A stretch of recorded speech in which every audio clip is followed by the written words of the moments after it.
Hello viewers, আশা করছি সবাই ভালো আছেন। আজ আমি আপনাদের জন্য একটা থাই ড্রামার গল্প নিয়ে এসেছি। এই ড্রামাটি অনেক বেশি রোমান্টিক, একই সঙ্গে ভীষণ ফানি। ড্রামাটা আমার তো দেখতে অনেক ভালো লাগছে। আই হোপ আপনারাও এই ড্রামাটি অনেক এনজয় করবেন। ড্রামার শুরুতেই হিরো এবং হিরোইন একে অন্যের প্রেমে পড়ে, কিন্তু পরক্ষণেই তারা হয়ে যায় একে অপরের সবথেকে বড় শত্রু। আর কিভাবে সেটা হলো দেখতে হলে অবশ্যই ড্রামাটি আপনাদের কন্টিনিউ করতে হবে। তো চলুন গল্পে যাওয়া যাক। গল্পের শুরুতেই আমাদের একটা প্যাশনেট নাইট দেখানো হয়। একটা ছেলে এবং একটা মেয়ে এখানে খুব প্যাশনেটলি একে অন্যকে ভালোবাসছিল। দাঁড়ান, ছেলেটির নাম আমরা একটু বলে নিই। এর নাম হলো মো ইয়াং। ওকে আমরা জাস্ট ইয়াং বলেই ডাকবো। ইয়াং এখন আমাদের বলে যে আপনারা যেটা দেখছেন, এই মেয়েটির সঙ্গে মাত্র আমার 1 সপ্তাহ হলো পরিচয় হয়েছে। তো একটু খুলে বলা যাক কিভাবে তার সঙ্গে আমার প্রথম পরিচয় হয়েছিল।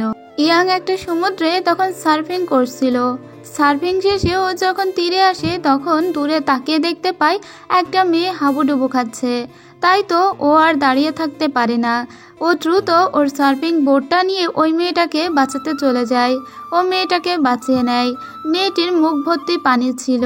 সব পানি ওই মেয়েটি ইয়াং এর মুখের দিকেই ছুড়ে দেয়। এতে ইয়াং এর তো খুব রাগ হয়ে যায়। তো কি ভাবছেন, প্রথম দেখায় ইয়াং কি মেয়েটির প্রেমে পড়ে গিয়েছে? মোটেও তেমন না। প্রথম দেখায় ওদের টম জেরির মতো ঝগড়া হচ্ছিল। ইয়াং মেয়েটিকে বারবার বকাঝকা করছিল কেন এভাবে নিজের জীবনের ঝুঁকি নিয়ে সে সার্ফিং করতে গেল। সার্ফিং যদি সে ভালো নাই পারবে তাহলে তো সার্ফিং করতে যাওয়া উচিত হয়নি। মেয়েটি অনেক শান্ত সুরে তাকে প্রথমে ধন্যবাদ জানায়, আর তারপরে বলে যে আমি জানি আমার ঠিক হয়নি, তো আমার জীবন বাঁচানোর জন্য আপনাকে অনেক ধন্যবাদ। এরপরে ইয়াং এই মেয়েটিকে ফেলে রেখে চলে যেতেই পারত, কিন্তু না, বেচারা ইয়াং অনেক বেশি কাইন্ড হার্টেড। তাই তো মেয়েটিকে এখনও সার্ফিং শেখানোর জন্য বেসিক ট্রেনিং দিতে লাগে, আর এটা সম্পূর্ণ ফ্রিতে দিচ্ছিল। এখন মেয়েটিকে ও শেখাতে লাগে কিভাবে সার্ফিং করতে হয়। ইভেন মেয়েটিকে শেখানোর জন্য যা যা কিছু দরকার তার সমস্তটাই করছিল ইয়াং। আর মেয়েটি বারবার ফেল হয়ে যাচ্ছিল। যতবারও ফেল হয়ে যাচ্ছিল ইয়াং ততবারই ওকে ইন্সপায়ার করছিল। একটা সময় এই মেয়েটি সার্ফিং শিখে যায়। ওরা দুজনেই কিনারে বসে গল্প করছিল। তখন মেয়েটি ওকে বলে যে আপনাকে অনেক ধন্যবাদ মিস্টার, সরি আমি তো আপনার নামটা জানি না, আপনার নামটা আমাকে বলবেন? তখন মুইয়াং বলে আরে আমার নামটাই তো বলা হয়নি, আমার নাম মুইয়াং, তোমার নাম কি? মেয়েটি তখন হঠাৎ চুপ হয়ে যায়। ওই এদিকে ওদিকে তাকাতে লাগে। ইয়াং তখন বলে কি রে, তুমি কি পানিতে হাবুডুবু খেয়ে নিজের নামটাই ভুলে গেলে নাকি? তখন মেয়েটি বলে আমার নাম ভিউ। বুঝছেন, দৃশ্য, সেই ভিউ। তো এভাবে ওই মেয়েটির সঙ্গে ওর প্রথম দেখা হয়েছিল।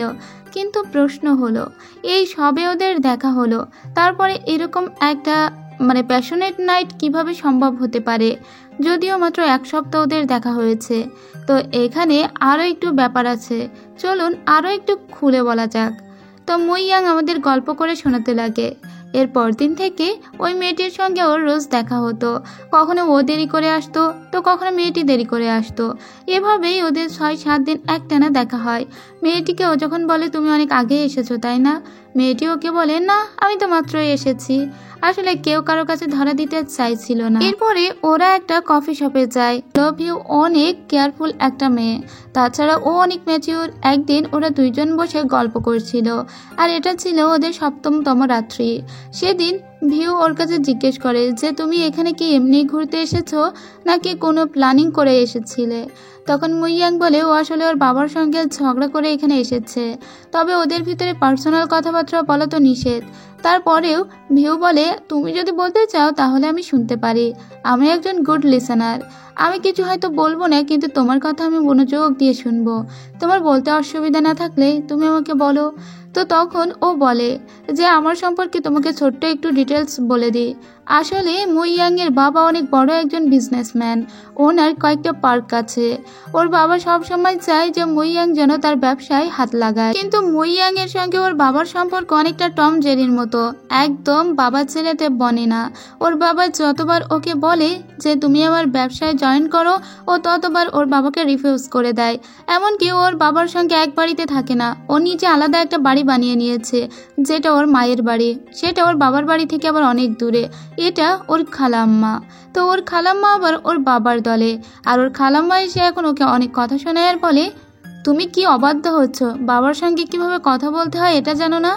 এরপরে আরও একজন মহিলা এসে হাজির হয়। এটা হলো মিসেস সীতা। এই মহিলাটি ওর বাবার একজন অ্যাসিস্ট্যান্ট। এই মহিলা কখনো মইয়াংয়ের হয়ে কথা বলে তো কখনো ওর বাবার হয়ে কথা বলে। তো এই সবাই এখন মইয়াংয়ের বিরুদ্ধেই ছিল। মইয়াং তখন ওদের সবার সঙ্গে ঝগড়া ঝামেলা করে সোজা এই বিচে চলে আসে। তারপরে ও আর বাড়িতে ফেরেনি। তো এই হলো ওদের ব্যাপার। মইয়াং অনেকটা বড়লোক বাবার উচ্ছন্নে যাওয়া একটা ছেলে, যার বাবার অগাধ টাকা পয়সা আছে আর সে ওগুলো উড়াতে পছন্দ করে।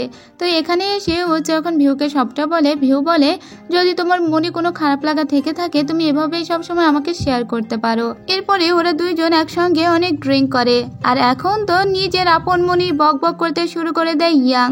ওরা দুজনে অনেক মজা করছিল। একটা সময় দেখা যায় ওদের বন্ধুত্ব অনেক গাঢ় হয়ে যায়। যেহেতু দুজনেই অনেক ড্রিঙ্ক করেছিল তাই স্বাভাবিকভাবে দুজনেই অনেক আবেগপ্রবণ হয়ে পড়ে। দুজনেই অনেক নিকটে চলে আসলে তখন মইয়াং বলে ভিউকে যে আমি কি তোমাকে আমার সঙ্গে নিয়ে যেতে পারি? ভিউ তখন ওকে আর বাধা দেয় না। ভিউ তখন ওর সঙ্গে চলে যায় ওর রুমে। আর তারপরেই হলো এই ব্যাপার।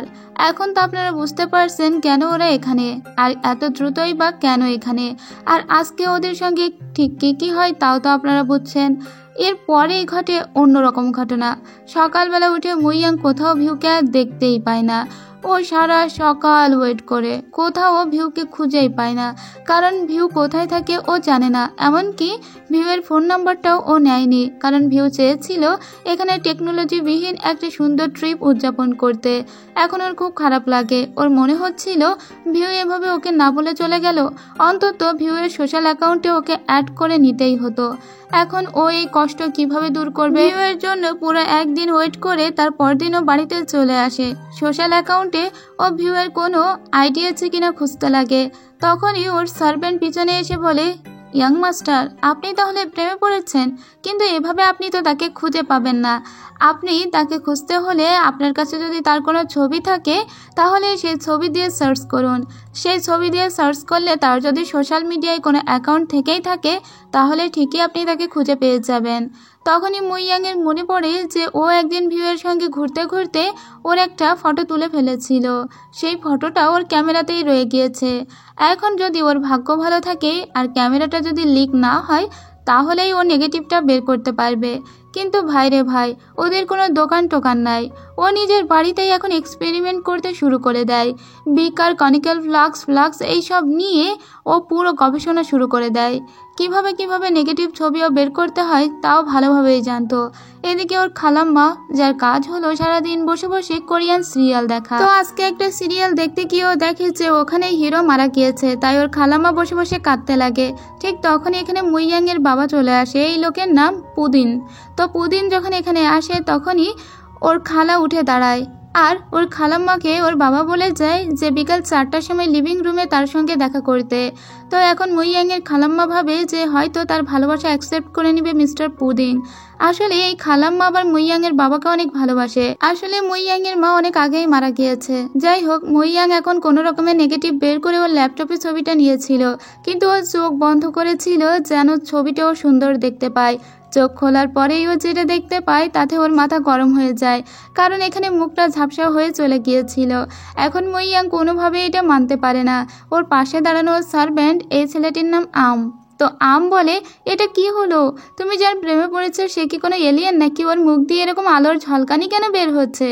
মইয়াং কোনোভাবেই নিজেকে সান্ত্বনা দিতে পারে না। এরপরে ওর বাবা ওকে ডেকে পাঠালে ও ওর বাবার সঙ্গে দেখা করতে আসে, কিন্তু এখানে এসে জানতে পারে যে ওর বাবা আসলে নিজের বিয়ের কথা বলার জন্যই ওকে এখানে ডেকেছিল। কিন্তু ওর বাবার বিয়ের কথা শুনেই ও এখান থেকে চলে যাচ্ছিল। ওর বাবা বলে, আরে দেখে তো যাও কাকে তোমার নতুন মা করে নিয়ে আসছি। এখনো বিয়েটা করিনি, আগে তার সঙ্গে পরিচিত তো হও। এখন আপনারা বলেন যে কি হতে পারে? হ্যাঁ, যেটা ভাবছেন সেটাই। আসলে মইয়াং তো নিজেও ভাবেনি, আমরাও ভাবিনি। এই মেয়েটা আর কেউই ছিল না, এটা ছিল ভিউ। ওর বাবা কি তবে ভিউকে বিয়ে করছে? এখন দুজনেই দুজনের দিকে অনেকক্ষণ তাকিয়ে থাকে। ভিউ নিজেও অবাক হয়ে যায় এখানে মইয়াংকে দেখে। মইয়াং নিজের চোখে বিশ্বাসই করতে পারছিল না যে মেয়ের সঙ্গে ও এক রাত কাটিয়ে যাকে ভুলতেই পারছে না সেই মেয়েটিকে নাকি ওর বাবা বিয়ে করছে। ওর বাবার দিকে তাকিয়ে বলে, আমি কি ঠিক দেখছি? ওর বাবা বলে, হ্যাঁ তুমি ঠিকই দেখছো, এই তোমার হবু মা, ওর নাম আপু, ওর সঙ্গে তোমরা পরিচিত হও। ও বলে, কি? ওর নাম আপু? ওর নাম ভিউ না? তার মানে ও আমাকে মিথ্যা কথা বলেছিল। ওই ইয়াং এর তো মন ভেঙে একদম চুরমার হয়ে যায়। একটা মেয়ে ওর সঙ্গে এতদিন সময় কাটালো, একটা রাত কাটালো, তারপরে এইভাবে মিথ্যা কথা বললো। ওর নাম নাকি ভিউ, আবার সে নাকি এখন আমার স্টেপ মম হতে চলেছে। তো এখন ভিউয়ের দিক থেকে ব্যাপারটা একটু দেখা যাক। সরি, এখন ওর নাম তো ভিউ না, ওর নাম আপু। তো আপুর একটা ব্যাকগ্রাউন্ড আছে, চলুন আমরা সেটা দেখি। এখান থেকে কিছুদিন আগে আপু একটা ব্রিজের উপরে দাঁড়িয়েছিল। মূলত ও সুইসাইড করবে বলেই ওখানে দাঁড়িয়েছিল, কারণ ওর জীবনের সব কিছু শেষ হয়ে গিয়েছে। আসলে ও যে কোম্পানিতে চাকরি করত, ওই কোম্পানি এখন অনেক ক্রাইসিসে রয়েছে, তাই ওই কোম্পানি থেকে এমপ্লয়ি ছাঁটাই করা হচ্ছে, তাই ওকেও ফায়ার করে দেওয়া হয়। এই চাকরিটা হারিয়ে ও অনেক কষ্ট পায়, কারণ ওর উপার্জনের একমাত্র মাধ্যমও হারিয়ে ফেলেছে। কিন্তু তারপরে ওর বয়ফ্রেন্ডকে এটা এখনো জানায় না, কারণ ওর বয়ফ্রেন্ডের জন্য একটা জিনিস রেডি করেছে। ও মূলত আর্কিটেক্ট করতে অনেক বেশি পছন্দ করে। ও একটা ডিজাইন বানিয়ে নিয়ে এসেছিল ওর বয়ফ্রেন্ডের বাড়িতে সারপ্রাইজ দেওয়ার জন্য, কিন্তু এখানে এসে ও নিজেই সারপ্রাইজড হয়ে যায়, কারণ ওর বয়ফ্রেন্ড এখন অন্য একটা মেয়ের সঙ্গে এখানে টাইম স্পেন্ড করছিল। ওর বয়ফ্রেন্ডকে দেখে অবাক, ওর বয়ফ্রেন্ড ওকে দেখে অবাক।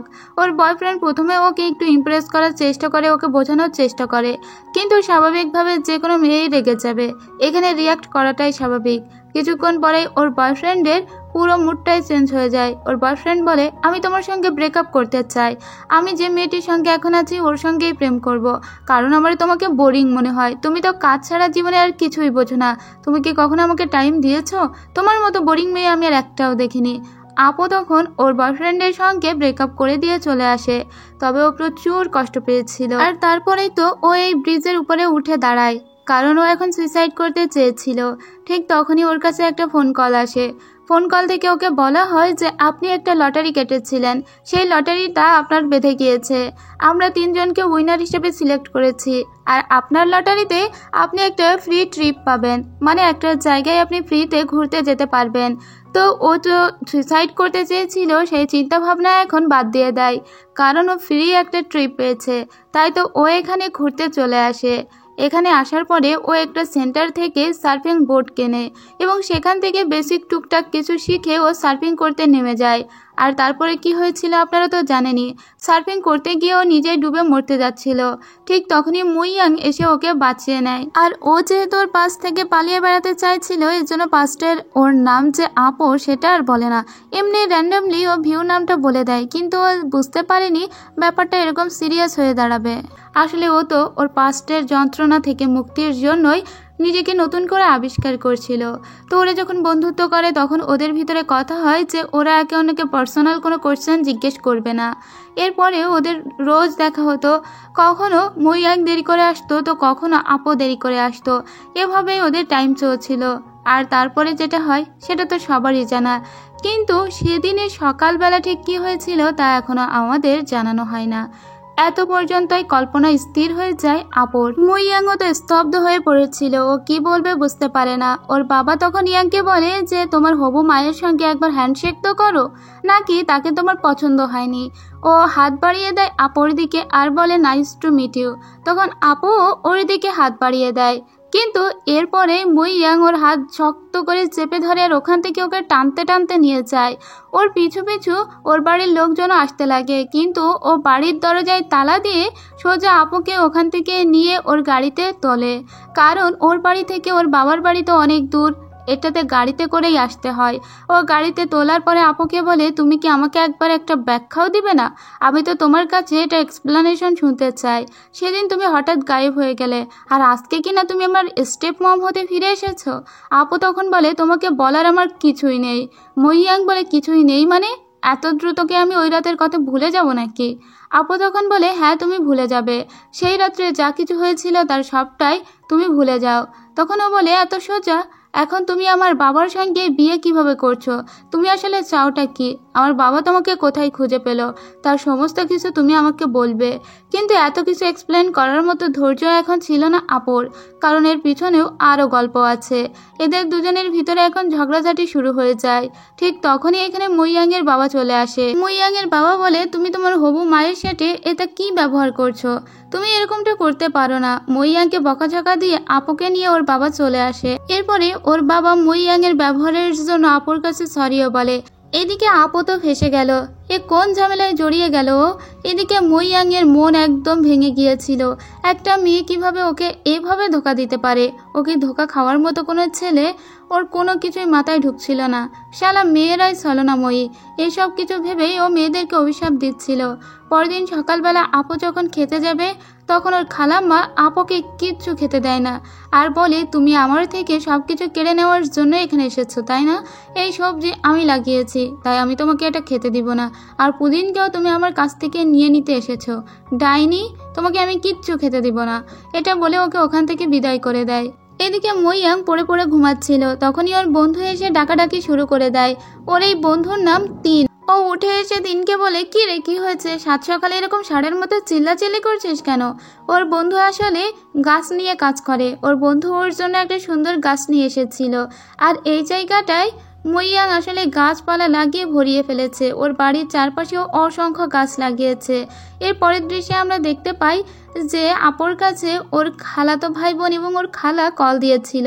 আসলে আপুর বাবা মাও বেঁচে নেয়, তাই তো ওর খালার কাছেই মানুষ হয়েছে। ওর খালাতো ভাই বোনগুলো যখন ওর সঙ্গে কথা বলছিল ঠিক তখনই আমরা এর ফ্ল্যাশব্যাক দেখতে পাই। সেদিন সকালবেলা যখন একসঙ্গে আপু এবং মইয়াং নাইট স্পেন্ড করেছিল, তারপরে যখন ঘুম ভাঙে আপুর, ও দেখতে পায় ওর ফোনে প্রায় 40-50টা কল এসেছে। কিন্তু ওর ফোনে চার্জ না থাকায় ও আর মইয়াংকে না জাগিয়ে সোজা রুমে চলে আসে। ওর খালা তখন ওকে কল দিয়ে বলে যে এখনই বাড়িতে চলে আসতে। ও তখন ওর খালার কাছে জানতে চায় যে আসলে কি হয়েছে, কিন্তু ওর খালা বলে আর্টসেন তোমাকে এখানে এক্ষুনি লাগবে, তুমি এক্ষুনি চলে আসো। এখানে আসার পরে আমরা বুঝতে পারি যে এ বাড়িতে অনেকটা সার্ভেন্টের মতোই ওর সঙ্গে আচরণ করা হতো। শুধুমাত্র ওর খালাতো ভাইটা ওকে অনেক ভালোবাসতো, ওর খালাতো বোনও ওকে সার্ভেন্টের মতোই আচরণ করতো। আর ওর খালাতো বোনের তো সেই দিমাগ, আর ওর খালাতো আছেই। আসলে এখানে আজকে মিস্টার পুদিং আসছে, মানে মইয়াংয়ের বাবা। মইয়াংয়ের বাবার কাছ থেকে এখান থেকে অনেক বছর আগে আপুর বাবা মা লোন নিয়েছিল, যে লোনের টাকা এখন অনেক হয়ে দাঁড়িয়েছে। আর আপু হয়ে গিয়েছে ঋণ খেলাপি, কারণ ওর বাবা মা মারা গিয়েছিল কার অ্যাক্সিডেন্টে। সেই টাকা ও প্রত্যেক মাসে মাসে ওর খালার কাছে দিত কিস্তিতে শোধ করার জন্য। কিন্তু ওর খালা এই টাকাগুলো মিস্টার পুডিংকে না দিয়ে বরং জুয়া খেলা করে শেষ করে ফেলেছে। আবার নিজেই এখন বড় বড় গলায় কথা বলে যে এখন নাকি আপু নিজেই একটা আপদ, অথচ নিজেই কিন্তু টাকাগুলো জুয়া খেলে শেষ করে দিল। যেহেতু টাকা 6 মাসের অধিক সময় হয়েছে ওরা শোধ করেনি, তাই এখানে চলে এসেছে মিস্টার পুডিং। মিস্টার পুডিং এখন এসে কথা বলে আপুর সঙ্গে। আপু বলে আপনি আমাকে কয়েকটা দিন সময় দিন, আমি আপনার টাকা শোধ করে দিব। কিন্তু এই টাকার পরিমাণ কোটিতে গিয়ে দাঁড়িয়েছিল। এই টাকা শোধ করা এতটাও সহজ ছিল না ওর পক্ষে, যদিও ও এখনও চাকরিটাও হারিয়েছে। তাই তো মিস্টার পুডিং বলে যে আমি তোমাকে অফার করছি, টাকার বিনিময়ে তুমি যদি আমাকে বিয়ে করো তাহলে কোনো টাকা দিতে হবে না। কিন্তু ও সাথে সাথে না করে দেয়। মিস্টার পুডিং বলে তোমাকে ভাবার জন্য আমি আরও কিছুদিন সময় দিচ্ছি, তোমার যদি মত পরিবর্তন হয় তুমি আমাকে জানিও। এটা বলেই চলে যায়। ওর খালাতো ভাই বলে তুমি না বলে খুব ভালো করেছো। কিন্তু ওর খালা ওকে বলে তুই এটা কি করলি হতচ্ছাড়ি, তোর তো ওই লোকটাকে বিয়ে করা উচিত। এতগুলো টাকা কোথা থেকে শোধ করবো আমরা? তোর জন্য তো আমরা জ্বলছি, তুইও জ্বলছিস, আমরাও জ্বলছি। তোর জন্য আমি আমার ছেলে মেয়েদের বিদেশে পড়াশোনা করতে পাঠাতে পারছি না, এই বাড়িতে পড়ে গিলছিস। আর ওই টাকাগুলো কিভাবে শোধ হবে? ওই লোকটাকে বিয়ে না করা পর্যন্ত আমাদের নিস্তার নেই। এখন ও কি করবে? ও বলে ও বিয়ে করবে না। ওর খালাতো ভাই বলে মা তুমি কি বলছো? আপু কেন ওরকম বুড়ো একটা লোককে বিয়ে করবে? আপুর অনেক সুন্দর জায়গায় বিয়ে হবে। কিন্তু ওর খালা নাছোড়বান্দা, আপুকে তো ওই লোকের সঙ্গে ওর খালা বিয়ে দিবে তো দিবেই। আপুর আসলে অনেক খারাপ লাগে, ও তাই রুমে বসে বসে কাঁদতে লাগে। ও কি করবে ভেবে পারে না। আসলে এতগুলো টাকার বিষয়, টাকাটাও তো শোধ করতে হবে। তাইও মিস্টার পুডিংয়ের সঙ্গে দেখা করে আর বলে আপনি আমার সঙ্গে আমাকে নিয়ে চলুন এবং আমাকে আরও কিছুদিন ভাবার টাইম দিন, তারপর আপনি যেটা বলবেন আমি সেটাই করব। আর তারপর থেকেই ও এখানে। কিন্তু এখানে এসে যে ও মুইয়াংয়ের মুখোমুখি হয়ে যাবে ও কখনো ভাবতেই পারেনি। মুইয়াং ওকে এসে বলে আমি শুনলাম তুমি নাকি ঋণ খেলাপি, আর তুমি আমার বাবার ঋণের টাকা শোধ করার জন্য উল্টো তাকে বিয়ে করতে চাইছো। তো তুমি বিয়ে করে টাকা শোধ করবে? তুমি আমার বাবার কাছে ঋণ খেলাপি মানে তুমি আমার কাছেও ঋণ খেলাপি। তো বিয়েটা তুমি আমাকে কেন করছো না, আমার বাবাকে কেন করতে হবে? আমাকে বিয়ে করলেই তো টাকাটা শোধ হয়ে যায়। তখন আপু বলে সেটাও তো ঠিক, কিন্তু আমি তোমার বাবাকে কথা দিয়েছি, তোমার বাবা আমাকে বিয়ে করতে চেয়েছেন আর আমি এই কথার খেলাপ করতে পারবো না। তখন ওকেও বলে, হ্যাঁ ঋণ খেলাপ করতে পারো আর কথার খেলাপ করতে পারবে না। তোমাকে আমি বিশ্বাস করি না, আর আমার বাবাকে আমি তোমার সঙ্গে বিয়ে দিতে দেবই না। তুমি একটা আনট্রাস্টওয়ার্দি একটা মহিলা, একটা ছলনাময়ী মেয়ে, না হলে তুমি আমাকে বিয়ে করো। কিন্তু ওকে ওখান থেকে ভাগিয়ে দেয় আপু। ও এসে ওর বাবাকে বলতে লাগে, তুমি তো আপুর সঙ্গে আমার বিয়ে ঠিক করলে পারতে, তা না নিজেই বিয়ে করতে একটা সুন্দরী মেয়েকে নিয়ে এসেছে, যে কিনা তার ছেলের সঙ্গে টাইম স্পেন্ড করেছে। মনে হচ্ছে শালা সত্যি কথাটা বলে দিই, বাপ তো নয় যেন আমার শত্রু। এরপরে ও সকালবেলায় অনেক কান্নাকাটি করতে লাগে, ওর গাছগুলোতে পানি দিতে লাগে আর বলতে লাগে, তোরাই বল এখন আমার কি করা উচিত, এমনটা কেন হলো আমার সাথে।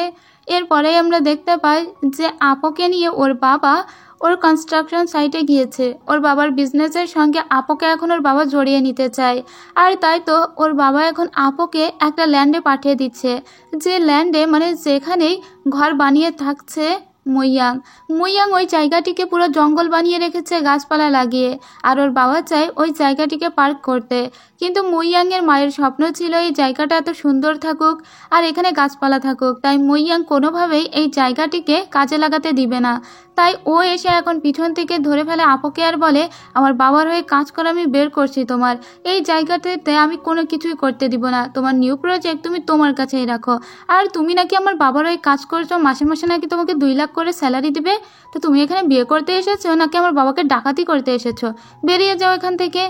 এরপরে ও চিন্তা করে যে না, এই মেয়েকে এতটাও সুযোগ দিলে হবে না।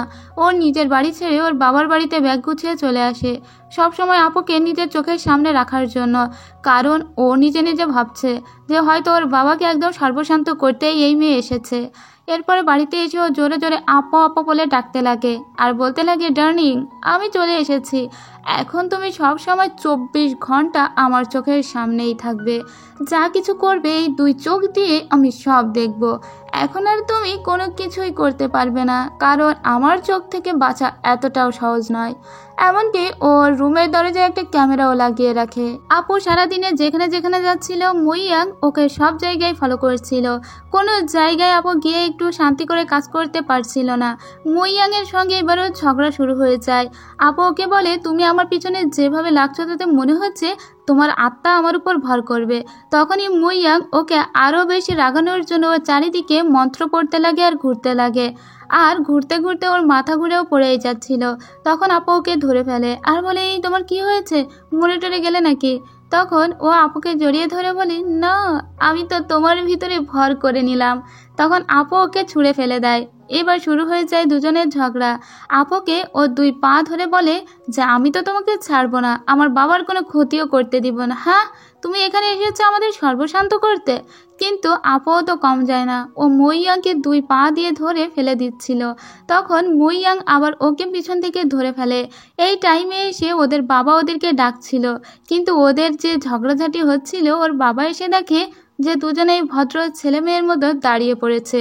কিন্তু ওদের চুল টুল দেখলে বোঝাই যাচ্ছিল একটু আগে এখানে প্রলয়ঙ্কারী ঘটনা ঘটে গিয়েছে। আর এর সাথে সাথেই শেষ করছি এই ড্রামার প্রথম পর্বের গল্প। তো প্রথম পার্টের গল্প কেমন লাগলো অবশ্যই জানাবেন। এক মেয়েকে নিয়ে বাবা এবং ছেলের যুদ্ধ, অনেক ইন্টারেস্টিং একটা গল্প। আর ওর বাবার আসলে ইন্টেনশনটা কি তাও আমরা এখনো জানি না, কিন্তু এদের টম জেরির মতো যুদ্ধ দেখতে খুব ভালোই লাগছে। তো দেখা যাক শেষমেশ কে জয়ী হয়। জয়ী তো হবে আমাদের নায়ক, কিন্তু তারপরেও দেখা যাক যে ব্যাপারটা কত দূর গড়ায়। যারা আমার চ্যানেলের সাথে ছিলেন তাদের সবাইকে ধন্যবাদ। নেক্সট এপিসোডগুলো পেতে অবশ্যই কিন্তু চ্যানেলের সাথেই থাকবেন। যারা চ্যানেলটিকে সাবস্ক্রাইব করেননি তারা অবশ্যই চ্যানেলটিকে সাবস্ক্রাইব করে বেল নোটিফিকেশন অন করে রাখবেন, যাতে সবার আগে নোটিফিকেশন আপনার কাছেই যায়। গল্পটা অনেক ইন্টারেস্টিং হয়, আমি খুব দ্রুতই এর 2য় পর্ব নিয়ে আসব, এবং আপনাদের ভালো লাগা মন্দ লাগার উপরেই নির্ভর করছে যে গল্পটা আমি কত দ্রুত আপলোড করব। তো আজ এ পর্যন্তই, সবাই ভালো থাকবেন, সুস্থ থাকবেন। Thank you.